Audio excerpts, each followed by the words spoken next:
Assalamualaikum warahmatullahi wabarakatuh. Perkenalkan, nama saya Muhammad Rizky Syafapri, mahasiswa kelas F pada jurusan Teknik Informatika Winsuska Riau. Pada video kali ini saya akan menjelaskan mengenai karya ilmiah dan karya penelitian. Karya ilmiah dibedakan substansi atau corak tulisannya. Terdapat 4 corak penulisan karya ilmiah yang mungkin, yaitu studi komparasi, rekayasa sistem, rancang bangun dan simulasi, atau satu penelitian. Keempat corak karya ilmiah itu diusulkan dan disusun dengan tetap dilandasi oleh satu permasalahan yang terjadi, sehingga ulasan akhir dari karya tulis ilmiah itu adalah satu solusi. Karya tulis ilmiah atau KTI yang bercorak satu penelitian mempunyai bentuk yang tersendiri dari 3 KTI yang lain, yaitu dia mempunyai secara spesifik satu hipotesa yang kemudian harus dibuktikan dalam langkah penelitian. Hasil akhir penelitian itu akan memberikan jawaban bahwa hipotesa tersebut benar adanya. Karena kekhususannya, maka KTI yang bercorak penelitian itu dibahas tersendiri dalam subbab yang berbeda pada bab 3 ini. Untuk yang pertama kita bahas karya tulis ilmiah. Karya tulis ilmiah memiliki kekhususan, di antaranya 1. Mengupas dan mempersalahkan pengetahuan. 2. Menerapkan kebenaran ilmiah dan disajikan dengan metode ilmiah. 3. Serta menggunakan bentuk dan bahasa ilmiah. Dengan demikian, setiap karya tulis yang memiliki ketiga kekhususan tersebut dapat dikategorikan sebagai karya tulis ilmiah. Salah satu media komunikasi tertulis adalah karangan atau karena berbentuk tulisan, maka dinamakan karya tulis. Setiap gagasan seseorang yang dituangkan ke dalam tulisan dinamakan karya tulis. Namun, tidak semua karya tulis dinamakan karya tulis ilmiah. Karya tulis ilmiah seharusnya memiliki 3 kekhususan sebagai sebuah karya tulis, sebagaimana disebutkan di atas. Karya tulis merupakan bentuk karya tertulis berisi gagasan sehingga seringkali dinamakan karangan.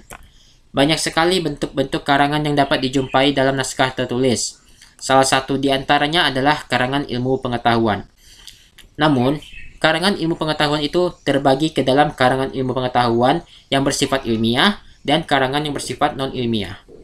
Klasifikasi ini berdasarkan gagasan yang disajikan secara sistematika dan metode penyajian karangan tersebut.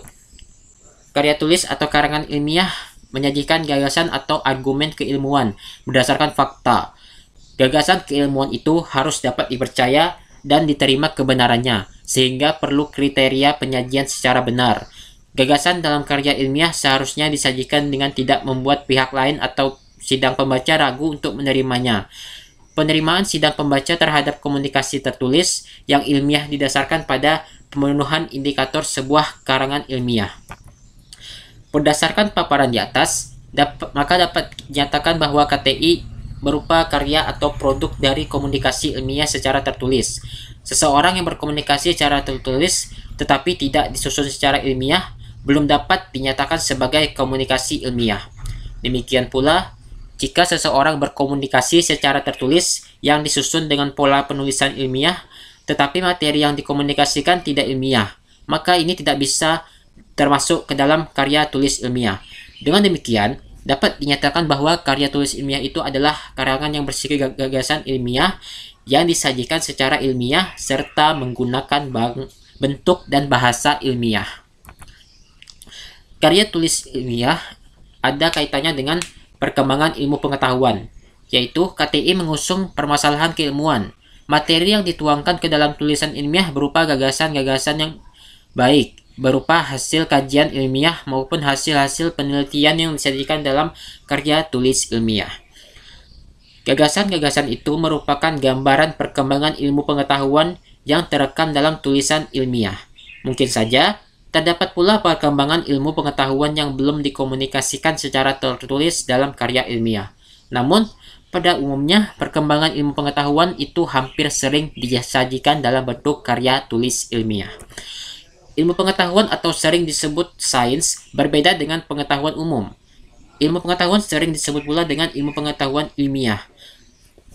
Dengan demikian, pengetahuan ilmiah berbeda dengan pengetahuan sehari-hari. Pengetahuan sehari-hari ini sering disebut sebagai pengetahuan umum atau pengetahuan saja. Pengetahuan ilmiah dapat dikaji oleh filsafat ilmiah, sedangkan pengetahuan secara umum dikaji berdasarkan epistemologi. Filsafat ilmiah mendasari kajian keilmuan secara ilmiah berdasarkan metodologi dan kebenaran ilmiah. Untuk mengetahui ciri-ciri pengetahuan ilmiah, terlebih dahulu kita harus mengenal pengetahuan non-ilmiah. Pengetahuan non-ilmiah merupakan suatu gejala yang ada sebagai pengalaman yang tidak dapat dijelaskan secara ilmiah dan logis. Pengetahuan non-ilmiah merupakan suatu tradisi atau budaya suatu masyarakat yang dianut secara turun-temurun, sehingga eksistensinya tidak dapat dijelaskan berdasarkan metodologi ilmiah. Pada hakikatnya, pengetahuan ilmiah selalu berkembang. Perkembangannya akan selalu terasa ketika kita menyaksikan perkembangan teknologi sebagai hasil dari perkembangan ilmu. Berbagai hasil temuan baru dalam ilmu pengetahuan itu dapat ditelusuri melalui bacaan atau karya tulis ilmiah. Perkembangan ilmu pengetahuan sejalan dengan perkembangan manusia memecahkan permasalahan-permasalahan dalam hidupnya dan kemampuannya mempublikasikan secara ilmiah. Diagram keterkaitan karya tulis ilmiah dengan ilmu pengetahuan dapat ditunjukkan pada gambar 1, yaitu siklus lahirnya karya tulis ilmiah. Ini dia gambarnya, diagram siklus lahirnya karya tulis ilmiah, penggunaan karya tulis ilmiah. Karya tulis ilmiah merupakan karya manusia yang dituang secara tertulis dalam mengusung suatu perkembangan ilmu. Karya tulis ini menandai keberagaman pemikiran manusia dan perkembangan ilmu pengetahuan. Semakin banyak tulisan ilmiah, maka semakin beragam pemikiran manusia dalam memunculkan perkembangan ilmu pengetahuan. Oleh karena itu, kemampuan menyusun karya tulis ilmiah harus dimiliki dan dikuasai oleh para penggunanya. Di antaranya ilmuwan, praktisi, profesional, serta para pelajar dan mahasiswa seperti diagram yang ditunjukkan pada gambar 2. Proses penggunaan KTI tersebut memberikan kemungkinan para penggunaan itu dapat mengomunikasikan gagasan keilmuannya. Ini gambar diagram pengguna KTI. Pengembangan ilmu akan sangat bergantung pula pada pengembangan kemampuan menyusun karya tulis ilmiah. Kemampuan ini akan dapat mengusung banyak informasi tentang perkembangan pengetahuan.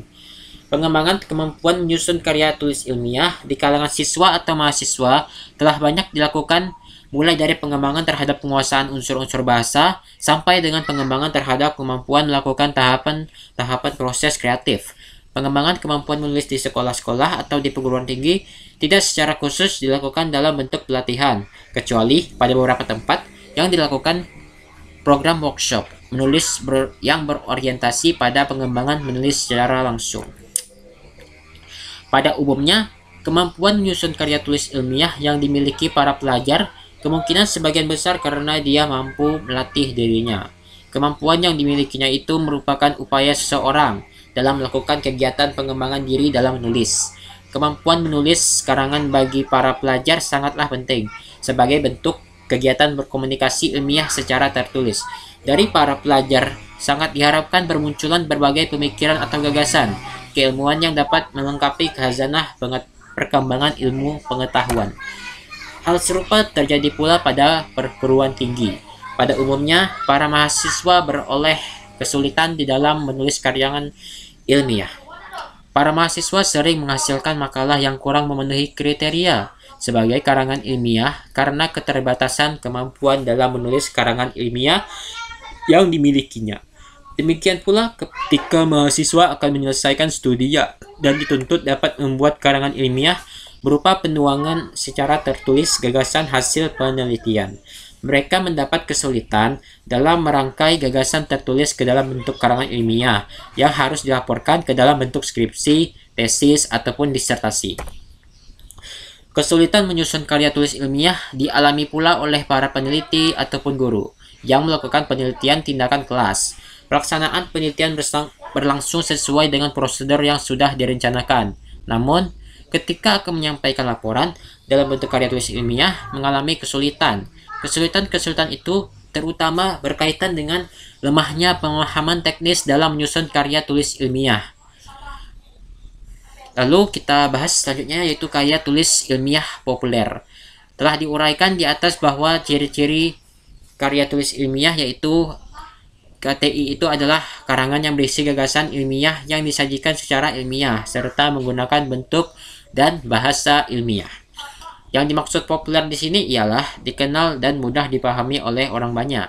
Jadi, karangan ilmu pengetahuan populer ini ialah tentang ilmu yang dikenal orang banyak dan ditulis secara ilmiah sedemikian rupa sehingga mudah dipahami oleh para pembaca. Penulis karangan ilmu pengetahuan populer itu menulis informasi dalam kata-kata yang rata-rata pembacanya akan mengerti.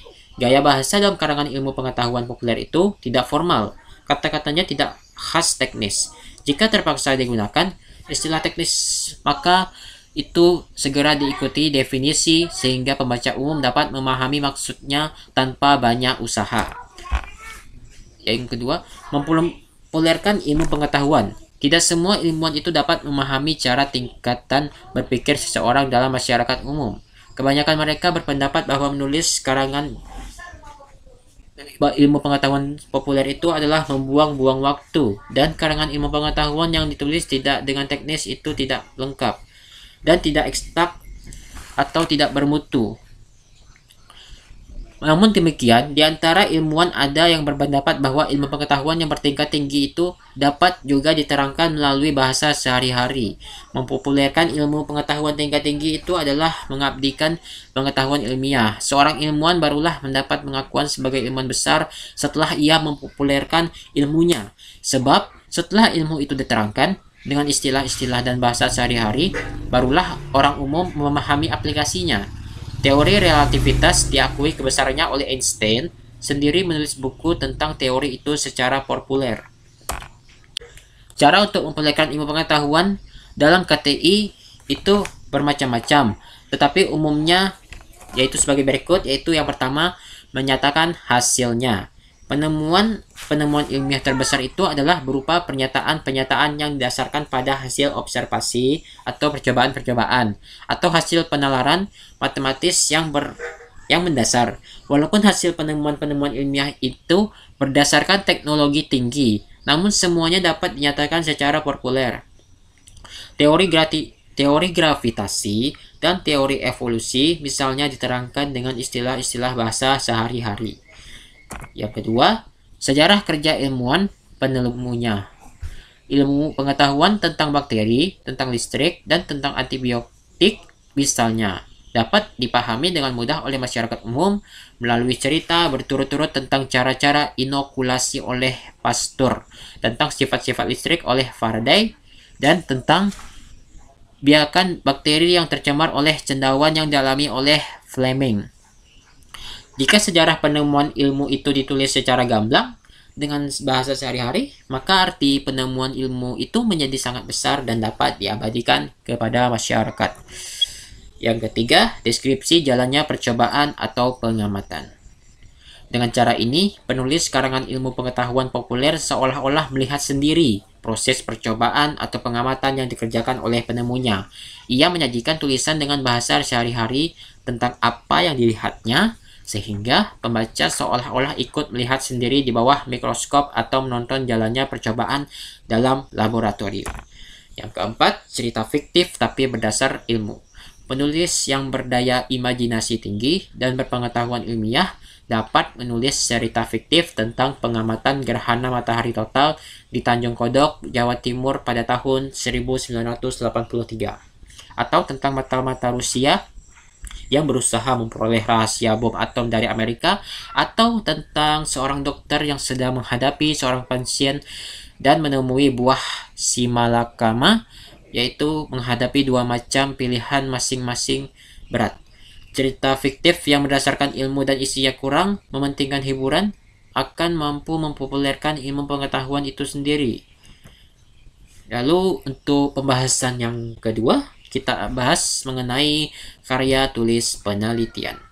Seperti telah disinggung di depan bahwa dalam karya tulis hasil penelitian harus dilandasi oleh satu hipotesa yang nantinya dibahas dan dibuktikan dalam satu penelitian dengan metode tertentu untuk pada akhirnya diperoleh pembuktian.